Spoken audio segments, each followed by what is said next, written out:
بسم اللہ الرحمن الرحیم نحمدہ ونصلی علی رسولہ الکریم اما بعد ربی اشرح لی صدری ویسر لی امری واحلل عقدۃ من لسانی یفقہوا قولی ربی یسر ولا تعسر وتمم بالخیر وبک نستعین آمین یا الہی آمین۔ ساری تعریفیں اسی اللہ کے لیے ہیں جو سارے جہانوں کا رب ہے۔ درود و سلام ہو ہمارے آخری نبی محمد صلی اللہ علیہ وسلم پر، جن کے ذریعے ہمیں ہدایت اور روشنی ملی۔ میری پیاری بہنوں، آج کا ہمارا موضوع کعبہ شریف کی تعمیر، اس کی اہمیت اور اس سے ملنے والے ثوابات پر ہے۔ نمبر 1، کعبہ کا تعارف۔ کعبہ شریف اسلام کی سب سے مقدس اور سب سے پرانی عبادت گاہ ہے۔ یہ مکہ مکرمہ کی مسجد حرام کے بیچوں بیچ ہے۔ یہی مسلمانوں کا قبلہ ہے۔ دنیا کا ہر مسلمان، چاہے وہ کہیں بھی ہو، اپنی 5 وقت کی نماز میں اسی کی طرف رخ کر کے سجدہ کرتا ہے۔ قرآن شریف میں اللہ تعالیٰ فرماتا ہے، بے شک سب سے پہلا گھر جو لوگوں کے لیے بنایا گیا وہ مکہ میں ہے، برکت والا ہے اور ساری کائنات کے لیے ہدایت ہے۔ سورہ آل عمران 96۔ نمبر 2، کعبہ کی سب سے پہلی تعمیر۔ روایتوں میں آتا ہے کہ سب سے پہلے کعبہ کی تعمیر حضرت آدم علیہ السلام نے کی تھی۔ اللہ تعالیٰ نے انہیں حکم دیا تھا کہ اس مقدس جگہ پر اپنی عبادت گاہ بنائیں۔ اس طرح کعبہ شریف انسانیت کی سب سے پہلی عبادت گاہ بنی۔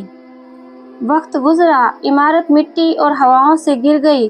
پھر اللہ تعالیٰ نے اپنے خلیل حضرت ابراہیم علیہ السلام کو حکم دیا کہ اس گھر کو دوبارہ بنائیں۔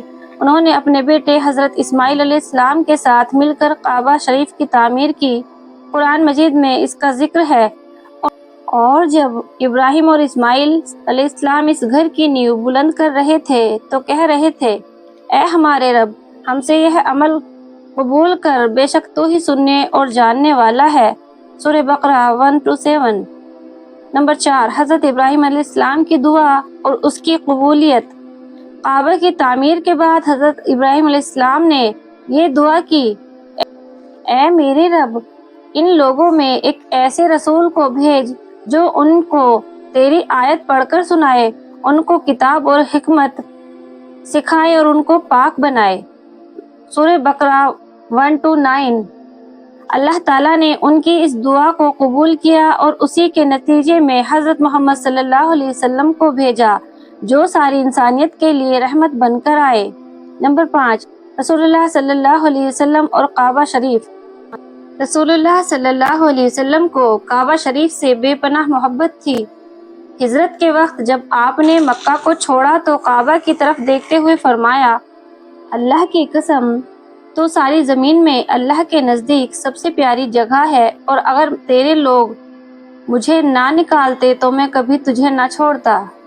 نمبر 6، کعبہ کی اہمیت اور فضیلت۔ نمبر 1، قبلہ، نماز میں ساری امت کا ایک رخ۔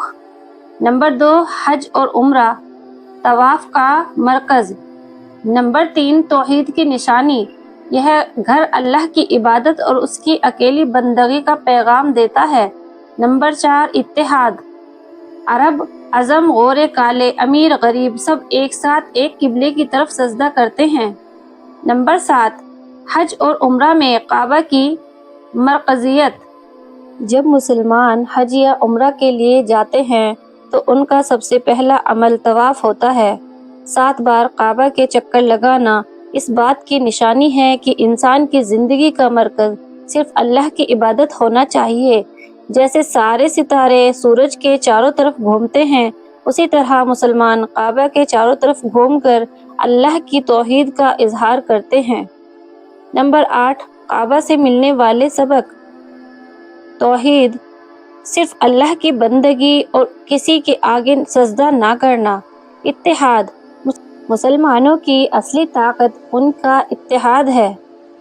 صبر اور قربانی، حضرت ابراہیم اور اسماعیل علیہ السلام کی زندگی سے یہ سبق ملتا ہے۔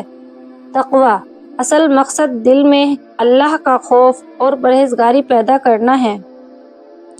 نمبر 9، آج کے مسلمان اور کعبہ کا پیغام۔ آج مسلمان نماز میں تو کعبہ کی طرف رخ کرتے ہیں، لیکن ان کے دل اکثر دنیاوی مسائل میں الجھے رہتے ہیں۔